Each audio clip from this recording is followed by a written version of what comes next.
Bonjour, je suis Chloé, j'ai 23 ans, je suis organisatrice et décoratrice d'événements et je vais vous raconter pourquoi et comment je suis venue à créer mon entreprise juste après la fin de mes études. Alors très tôt, j'ai toujours eu pour ambition de devenir entrepreneuse, notamment dans le secteur de l'événementiel. Alors pourquoi l'événementiel? Parce que c'est un milieu qui m'a toujours passionnée. Donc j'ai suivi tout mon cursus scolaire dans cette direction avec un bac STMG option mercatique et un brevet technicien supérieur en communication et événementiel.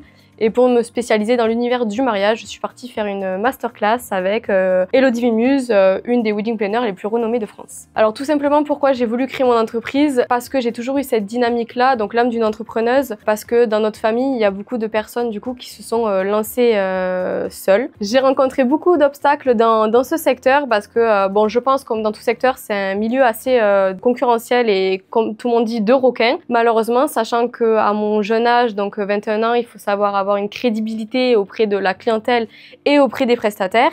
Donc il a fallu beaucoup travailler là-dessus et sur l'image de marque notamment. Au vu de mon jeune âge, ça a été compliqué pour les wedding planners ou les agences événementielles déjà ancrées dans le secteur, de voir une petite jeune arriver sur le terrain, faire un petit peu sa place comme elle entend, ça a été assez délicat à ce niveau. Au début, bien évidemment, ça m'a atteint moralement parce que je me suis dit waouh, je suis tombée dans quel secteur, ça va être très compliqué pour moi. Au final, à l'heure actuelle, en prenant du recul, ça me passe largement au-dessus. Et après, au niveau de la clientèle, ça s'est fait petit à petit.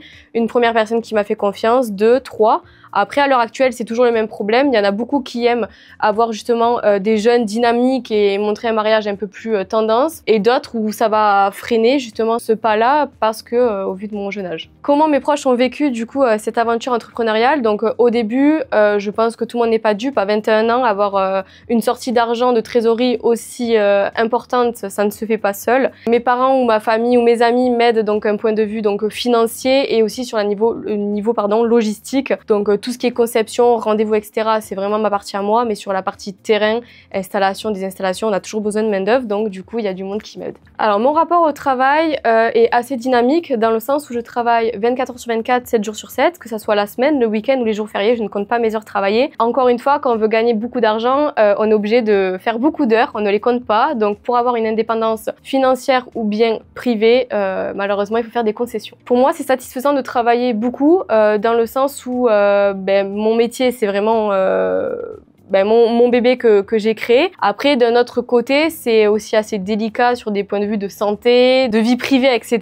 Donc c'est un mélange assez compliqué, mais bien évidemment, si je suis encore là à l'heure actuelle, c'est que ça me convient amplement. Alors le prix à payer pour moi, malgré mon jeune âge, ça a été aussi donc quelques problèmes de santé, notamment un burn-out l'année dernière qui a entraîné beaucoup de problèmes par la suite. Donc voilà, il faut savoir aussi lever le pied à certains moments et ne pas foncer tout le temps tête baissée au travail. Par contre, ce qui est sûr, c'est que j'aurais beaucoup de mal à déléguer certaines tâches ou employer du coup un ou une salariée parce que malheureusement je suis très perfectionniste et je suis obligée de repasser derrière chaque personne qui m'aide. Ma passion pour mon travail m'a été reprochée certes auprès du coup de ma famille et surtout de mes amis parce qu'on me sort tout le temps une phrase, c'est il faut prendre rendez-vous pour te voir. Donc je leur donne à chaque fois mon planning et ils choisissent leur créneau. Alors pour ma part, j'assume complètement cette situation parce que tout le monde le sait depuis le collège, c'est ce que je veux faire, donc ils le savaient très bien qu'un jour ou l'autre j'allais un petit peu m'éloigner de tout ça, mais ça m'empêche pas d'avoir une vie à côté, même si c'est moins rythmé niveau amical et familial que d'autres, mais c'est important quand même d'avoir ce lien-là. Pour mes amis, tout dépend, CDI ou quelque entrepreneur, et toutes les boîtes de notre génération en tout cas fonctionnent bien, donc je suis très contente pour eux. C'est vraiment que du CDI, ça leur va très bien, arrêt maladie payé, etc. Donc voilà, il faut aussi voir les points positifs d'un CDI. C'est aussi la sûreté. Moi, j'aime pas la sûreté, j'ai toujours eu le goût du risque, donc voilà. Alors moi, par exemple, avec mon argent, au début, j'ai eu du mal à le dépenser pour moi, sincèrement. J'aurais injecté tout le temps dans l'entreprise, jusqu'au moment où je me suis dit, si je travaille autant, c'est aussi pour me faire plaisir. Donc à l'heure actuelle, je peux partir sur des coups de tête en voyage ou m'acheter ce que je veux, quand je veux, etc. Donc c'est important pour moi.